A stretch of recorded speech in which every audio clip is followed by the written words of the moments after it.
तो आप सभी को जय हिंद। आप सभी को बहुत बहुत मुबारक हो रिपब्लिक डे 2025। ये वीडियो मैं थोड़ा लेट अपलोड कर रहा हूँ, उसके लिए मैं सॉरी। तो मैं सिक्योरिटी ऑफिसर भूपेंद्र सिंह आप लोगों के सामने फिर से एक ब्लॉग लेके आया हूँ। तो हमने रिपब्लिक डे का सेलिब्रेशन बहुत अच्छे से मनाया था और बहुत धूमधाम से सभी गार्ड्स हमारे यहाँ पे इसमें शामिल हुए थे और सभी जवानों ने यहाँ पे तन मन धन से यहाँ पे काम किया। सभी ने सजाया, फ्लावर लाए, है ना। हमने झंडे का सारा स्टैंड, फ्लैग, सब चीज़ को हमने पेंट पॉलिश करके एकदम नया किया था। तो आज है स्टाफ का टाइम 9 बजे आने का। जो हमारे एचओडी हैं, हेड ऑफ़ डिपार्टमेंट, और जो भी मालिक साहब हैं वो आएंगे 9 बजे का टाइम दिया है उन्होंने। तो तब तक हमने यहाँ पे सारी तैयारी कर लेनी है। तो इस टाइम पे हम कर रहे हैं झंडे को बांधना, और इसको कैसे हमने झंडे को ऊपर चढ़ाना है, कैसे हमने इसको बांधना है, कैसे हमने इसकी इज्जत करनी है। ये नहीं है कि बस झंडे को इधर उधर फेंक दो या कुछ भी कर लो, ठीक है। वैसे ये काम झंडे को कंधे में रख के किया जाता है। तो यहाँ पे ये गार्ड हमारे थोड़ा सा ऐसा कर रहे हैं। मैंने इनको बोला भी था कि इसको कंधे में रखो, तो ये खुद ही करना चाह रहे थे। जो शहीद हुए हैं उनकी जरा याद करो कुर्बानी, तुम भूल न जाओ उनको, इसलिए कही ये कहानी। जो शहीद हुए हैं उनकी जरा याद करो कुर्बानी। जब देश में थी दिवाली वो खेल रहे थे होली, जब हम बैठे थे घरों में, जब हम बैठे थे घरों में वो झेल रहे थे। हाँ, तो जो ये आवाज़ में आप गाना सुन रहे हैं देशभक्ति का, ये हमारे एचआर डिपार्टमेंट के हेड साहब थे। तो हमारे एचआर डिपार्टमेंट से आते हैं। ये इन्होंने बहुत शानदार गाना गाया था। हम तो इनके गाने में खो गए थे क्योंकि देशभक्ति गाना था। तो चलो अब मैं बताता हूँ। ये झंडा हमने बांधना शुरू कर दिया है। इसमें हम कुछ फ्लावर डाल दिए हैं। तो ये देखो, इसमें फ्लावर हम भर रहे हैं। फ्लावर भरेंगे और इसको फिर बहुत अच्छे से हम इसको रिस्पेक्टफुली, है ना, रिस्पेक्ट बहुत ज़रूरी है झंडे का। ऐसे नीचे लटकाना या इधर उधर फेंकना नहीं होना चाहिए, कंधे में रखा होना चाहिए। चलो अभी हम यहाँ पे 2 आदमी हैं, है ना। फ्लावर भरे जा रहे हैं। इनके 3 लेयरों में फोल्ड होता है। तीनों लेयर को हमने बीच बीच में सभी जगह पे फ्लावर भर दिए हैं और इसको बीच में लाने की पूरी कोशिश है। और अब हम इसको एक और फोल्ड करेंगे क्योंकि मैक्सिमम छोटा छोटा ही बनाने की कोशिश रहेगी। बड़ा होगा तो फिर फ्लावर साइड से गिरने शुरू हो जाएंगे। तो बहुत सुंदर सजा दिया है लोगों ने। ये एक्चुअली जहाँ पे ये कंपनी है, ये कंपनी अभी नई है। यहाँ पे ये कंपनी पूरी तरह से बनी नहीं थी। तो फिर भी हमने यहाँ पे बहुत अच्छा अरेंजमेंट करा। जो सभी गार्ड्स, हमारे जो सभी जवान हैं, इन्होंने पूरा तन मन धन से यहाँ पे अपना साथ दिया है। तो बहुत अच्छा रहा यहाँ पे। और अभी यहाँ पे सब कुछ नाप तोल के काम होगा क्योंकि भाई झंडा तो खुलना भी चाहिए, ठीक है। तो ये लो फ्लावर हैं इनके अंदर और अब मैंने इसको फोल्ड करना शुरू कर दिया है। तो मैं हूँ सिक्योरिटी ऑफिसर भूपेंद्र सिंह, है ना। तो यहाँ पे हम बहुत अच्छे से इसको फोल्ड करेंगे। ये ना हो कि ऊपर जाए झंडा और खुले ही ना, ठीक है। इसको हम देखो उल्टा सुल्टा फोल्ड कर देंगे। और यहाँ पे नीचे वाली रस्सी को ध्यान में रखते हुए, जिस रस्सी को हमने खींचना है वो रस्सी नीचे की तरफ रहती है और जो रस्सी ऊपर जाएगी वो ऑरेंज कलर का कोना बंधा रहेगा, उसमें वो ऊपर जाएगी, ठीक है। तो यहाँ पर हमने इसको रोटेट करके टो करना है और पूरे ध्यान से इसको ऐसे बांधना है कि ये खुल भी जाए। और इसका अगर आप जानना चाहोगे कि फ्लैग कैसे बांधा जाता है तो उसको मैं डिटेल वीडियो बना सकता हूँ अगर आप लोग चाहोगे। तो यहाँ पर अब इसको देखो, ऑरेंज वाला ऊपर जाना चाहिए, ग्रीन वाला नीचे रहना चाहिए और हम ग्रीन वाले रस्सी को ही खींच के फ्लैग होस्ट करेंगे, ठीक है। तो ये देखो, अभी झंडा फहराने का टाइम हो रहा है और अभी बज रहे हैं सुबह के 8, ठीक है। और ठंडे का मौसम है, कोहरा पूरा है यहाँ पे भरा हुआ। तो हम सुबह 8 बजे फ्लैग को ऊपर चढ़ा देंगे होस्ट करके। और उसके बाद जब 9 बजे का टाइम हमारा एचओडी का है, यानी 9:30 भी हो सकता है, तो हम उसी टाइम पे इसको डाउन कर देंगे। लेकिन एक चीज़ आपको पता होना चाहिए कि जब भी हम झंडा ऊपर चढ़ाते हैं तो उस टाइम पे हमारे को सामने से सल्यूटिंग होगी, ठीक है। समझ रहे हैं आप। सभी गार्ड्स को सावधान करा जाएगा, सल्यूट में रखा जाएगा।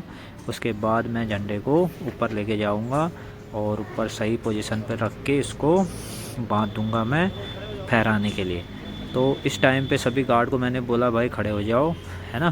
सभी गार्ड्स अपने 3-3 में खड़े हो जाएंगे और गाड़ू को खड़ा करके सल्यूटिंग होता है। झंडे को ऐसे नहीं चढ़ा दिया जाता है कि भाई जाओ ऊपर चढ़ जाओ, है ना। झंडे को अगर ऊपर चढ़ाना है तो उससे पहले उसको रिस्पेक्ट भी दिया जाता है। झंडा ऊपर जाते समय भी इसको रिस्पेक्ट दिया जाता है। तो यहाँ पे अभी सब कुछ रेडी है, फ्लावर बच गए हैं, सल्यूटिंग मैंने करा दी है, सभी लोग सल्यूट में रहेंगे। और मैं बहुत धीरे धीरे, एक चीज़ और इस पे ध्यान देने की बात है कि झंडा हम जब भी ऊपर चढ़ाएंगे धीरे धीरे चढ़ाएंगे, एकदम ये नहीं कि जल्दीबाजी में स्पीड में फटाफट कर दो ना, वो भी रिस्पेक्ट के ख़िलाफ़ है। अगर आप झंडे का रिस्पेक्ट करते हैं तो आप झंडे को धीरे धीरे करके ऊपर चढ़ाएंगे। ये भी एक झंडे को इज्जत देना होता है। नहीं तो मेरे पास भी टाइम बहुत है, मैं भी एकदम झटके से खींच के ऊपर रख देता, ठीक है। तो झंडे को धीरे धीरे ऊपर ले जाना चाहिए, ये नहीं कि आप एकदम से खींच के फटाफट बांध दो। ये देखो कितना धीरे धीरे मैं ले जा रहा हूँ, उसको रिस्पेक्टिवली ले जा रहा हूँ। और यहाँ पे सल्यूटिंग में सभी हमारे जवान खड़े हैं। अब ये चढ़ गए फ्लैग ऊपर और अब मैं यहाँ पे गार्ड को थोड़ी ही देर में विश्राम कर दूंगा, जैसे मैं झंडा बांध लूँगा। वैसे मैं यहाँ पे विश्राम बोल सकता हूँ, बट कोई नहीं, तो 1 मिनट है मेरे वतन के लोगों, तुम खूब लगा लो नारा, ये शुभ दिन है हम सबका, फहरा लो तिरंगा प्यारा, पर मत भूलो सीमा पर वीरों ने है प्राण। तो जैसा कि आपने देखा, मैंने झंडा सब कुछ प्रॉपर बांध के एकदम रेडी करके मैंने अपने गार्ड्स को विश्राम करा, अपने जवानों को विश्राम बोला और उनको ब्रेकअप करने के लिए बोले। अब नेक्स्ट हम झंडा फहराते समय ही इस पर वहाँ पे खड़े होंगे। तो ये टाइम 9 बजे का है, वैसे तो 9 का 9:30 भी बज सकता है। अब वो तो HOD साहब हैं, जब आएंगे तभी हो पाएगा। तो तब तक हम लोग यहाँ पे अपना डिस्कस कर रहे थे, बीच में चाय आई पी ली, अपना सारे काम डिस्कशन बातचीत, अपने सिक्योरिटी को कैसे हम आगे लेके जाएं, कैसे डेवलप कराएं। और इस बीच में आपने देखा कितना अच्छा हमने इसको फ्लावरों से सजाया है। मैं इसको बार बार दिखा रहा हूँ, तो मैंने इसको बहुत शानदार सजाया था। और इतने में एक बच्ची लेके कोई स्टाफ आया और वो बच्ची इतनी प्यारी लग रही थी कि मैंने एक फ़्लावर उनको देना ज़रूरी समझा। तो वो प्यारी सी बच्ची ने वो फ्लावर लिया, इनकी बच्ची हैं ये, और ये प्यारी सी बच्ची भी आई थी आज हमारे पास। तो बहुत बढ़िया रहा प्रोग्राम। और ये स्टाफ आ रहे हैं अभी, अब मैं सभी स्टाफ्स को रिबन लगाएंगे, है ना, इनका वेलकम कर रहे हैं। तो ये एक्चुअली मेरा फर्स्ट रिपब्लिक डे है या फर्स्ट ऐसा सेलिब्रेशन है सिक्योरिटी ऑफिसर बनने के बाद। तो मैं भी कुछ देख रहा था कि क्या होगा, लेकिन मैं अगर अगली बार रहा तो मैं इससे भी बहुत अच्छा इसको करूँगा, क्योंकि यहाँ पे कुछ चीज़ें मैं सिविल के हिसाब से देख रहा था। मैं एक आर्मी रिटायर्ड सिक्योरिटी ऑफिसर हूँ, आर्मी रिटायर्ड हूँ, तो मैं अपने आर्मी के हिसाब से और सिविल का जो एडमिनिस्ट्रेशन है वो बहुत डिफरेंट होता है। तो मैं सिविल के एडमिन को देख रहा था यहाँ पे कि कैसे क्या करना है। तो इस बार मैंने बस देखा और इसको अप्लाई किया है, और अगली बार मैं इसको बहुत 2 गुना बेस्ट करने की कोशिश करूँगा, क्योंकि यहाँ पे स्टाफ सही से खड़े नहीं थे, स्टाफों ने सल्यूटिंग नहीं करी, है ना। इनको सल्यूटिंग कराना होगा और गार्डों की प्रैक्टिस थोड़ी सी और करनी होगी, है ना। थोड़ा सा मार्चिंग करना ज़रूरी है। सभी स्टाफ एक तरफ खड़े होंगे, गार्ड दूसरी साइड खड़े होंगे। तो काफ़ी डेवलपमेंट अभी इसमें बचे हुए हैं। इस बीच में यहाँ पे माइक वाइक का सिस्टम, है ना। ये हमारे HOD साहब हैं, लगातार फ़ोन पे बिजी थे वो, इधर उधर से घूमते हुए आए हैं अपने कुछ काम देखते हुए। तो इतने में मैंने इनको भी रिबन लगा लिया था, है ना। इनका वेलकम हो गया था, सभी ने एक दूसरे को हैप्पी रिपब्लिक डे विश किया था। तो बाकी मैं अगले वीडियो में दिखाऊंगा कि मैं इसमें और क्या क्या करा हमने आगे। तब तक आप इस ब्लॉग को यहीं पे मैं फिनिश कर रहा हूँ। थैंक यू बने रहने के लिए। जय हिंद, और मिलते हैं अगले ब्लॉग में। जो शहीद हुए हैं उनकी जरा याद करो कुर्बानी, जो शहीद हुए हैं उनकी जरा याद करो कुर्बानी। जय हिंद की सेना, जय हिंद जय हिंद जय हिंद, जय हिंद की सेना। भारत माता।